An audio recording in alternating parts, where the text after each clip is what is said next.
Hello and welcome to the Diverge podcast, brought to you by Squirt Cycling Products. What a mad and exciting opening stage of the 2026 Absa Cape Epic it was.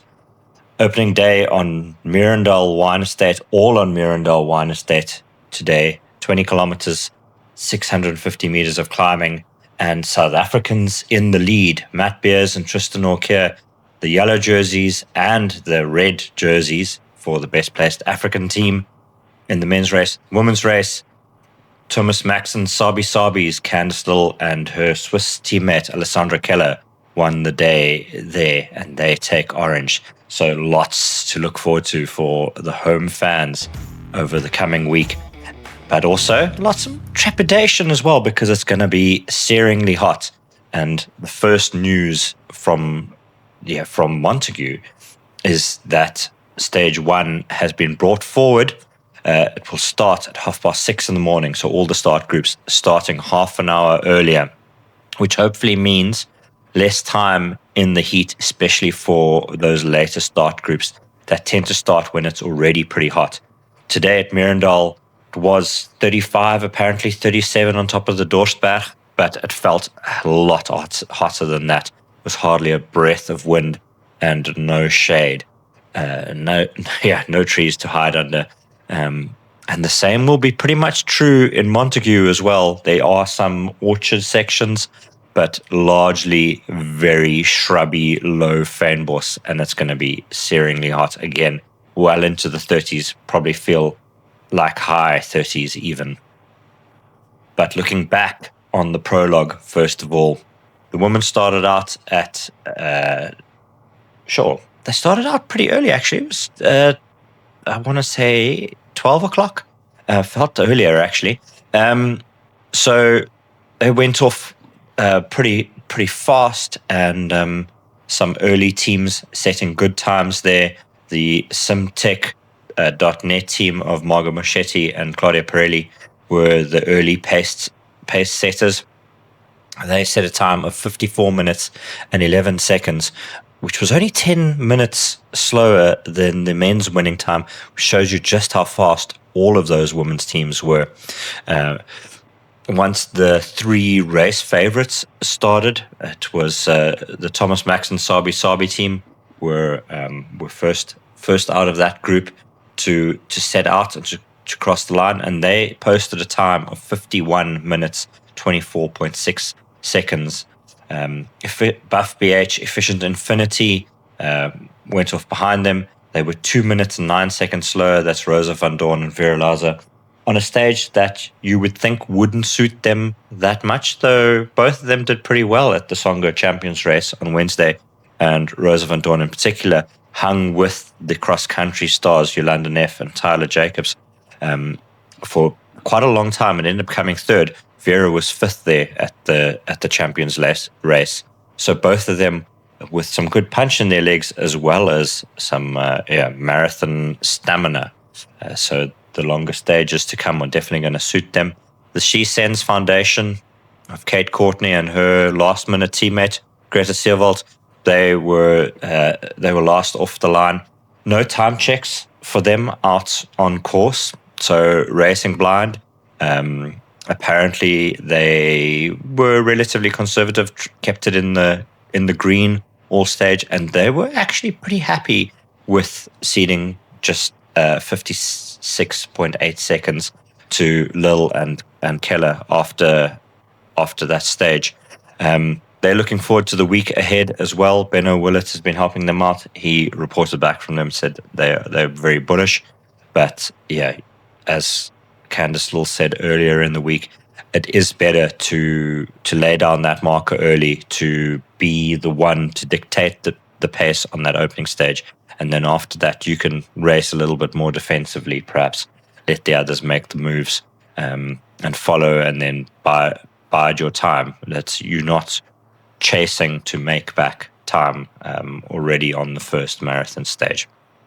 So that should suit Candice and Alessandra, and it's going to be exciting to see how the battles develop between those three top teams. Don't write off Margot Moschetti and Claudia Pirelli though they are 2 minutes and 47 seconds down, so just over 40 seconds behind third. And then Kim Champ, Honeycombs, Hayley Preen, and Hayley Smith, the double Haleys, 3 minutes and 6 seconds behind the race leaders. Also, only 20 seconds behind fourth place, just under a minute behind third. Lots to play for there as well. The top placed all South African team in the women's race was Samantha Sanders and Banker Hall. They were sixth at 3 minutes 16, so just 10 seconds behind fifth. Fortress Toyota's Isla Stowe and Cherise Willett were second place Absa African team in 10th overall. And then Pertek Hollards, Kelsey van Schoor, and Henri Greff, they were 12th on the day, 3 minutes 25 down. And I think they're another team to watch, a team that's going to get stronger as the race goes on.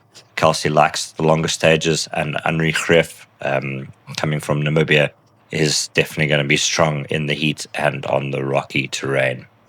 Tomorrow in the women's race, or stage one in the women's race rather, given how late this is being recorded, 66 kilometers, 1,800 meters of climbing. It's going to be fiercely contested out there. I mean, that's going to take the women 2.5 hours probably to do, maybe a little bit more than that.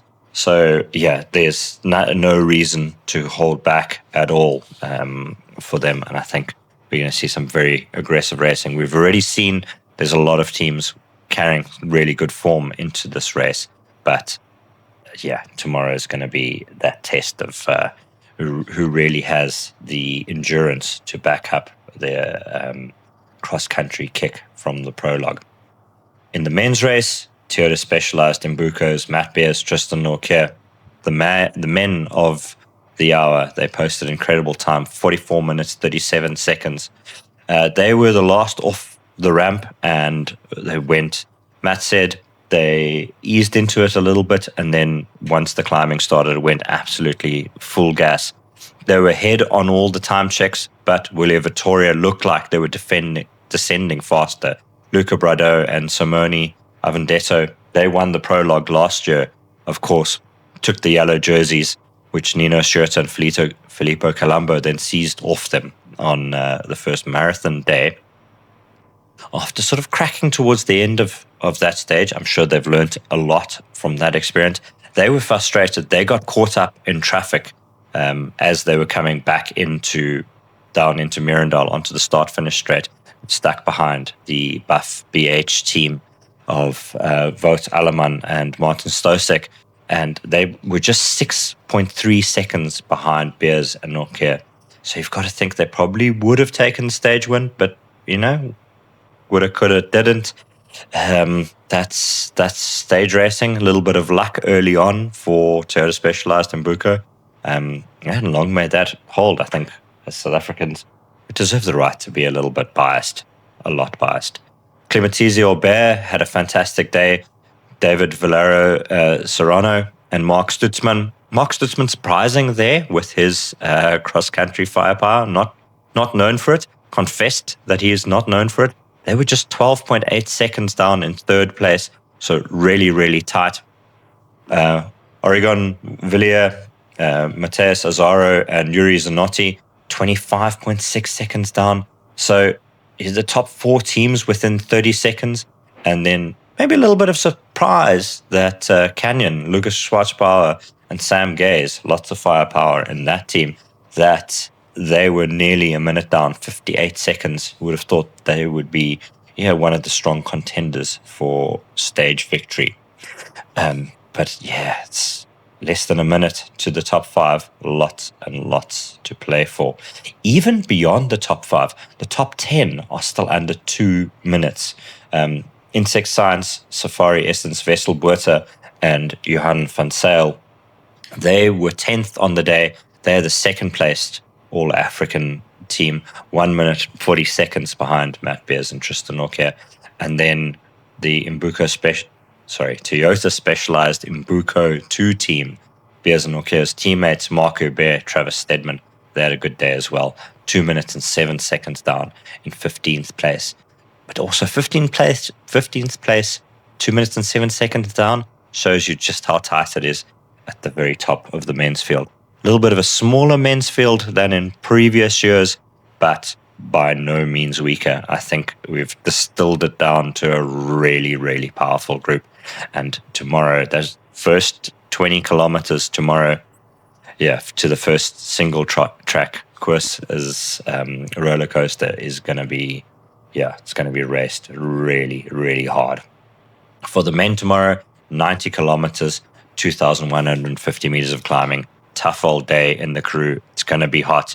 They do benefit from that earlier start, but still, we're looking at, but over 3 hours of racing there for them. So they're gonna be going really hard, and we will see at the end of the day just who has the firepower to potentially win the Absa Cape Epic. Stage 1 is always one of those days where things happen. The unexpected happens. We've had the lead change hands in recent years on the first marathon day, and let's hope that's not the case this year for both the South African teams. I'm trying to think off the top of my head the last time we had such strong South African representation at the top of the race was when Candice Lill and Amy Wakefield raced together. But although Matt Beers won in 2023 when Lill and Wakefield had their stellar epic, I don't think they ever overlapped that we had 3 South Africans in leaders' jerseys at the same time. I think after stage 1, Matt and why am I forgetting? Blanking on his teammate that year, Chris Blevins. They lost time on stage 1, lost the jerseys, and that's when Lill and Wakefield took the jersey, and then when Beers and Blevins seized it back on the last day, on stage 6, in fact, Lill and Wakefield lost the jerseys. So it was a little bit of a seesaw that year. Let's hope that it all augurs well for the South Africans this year, and we can maintain long, deep into the race. I'm going to try to bring you as much of that as possible and some interviews to boot, so stay tuned to @diverge.info on Instagram for more insights from the 2026 Absa Cape Epic.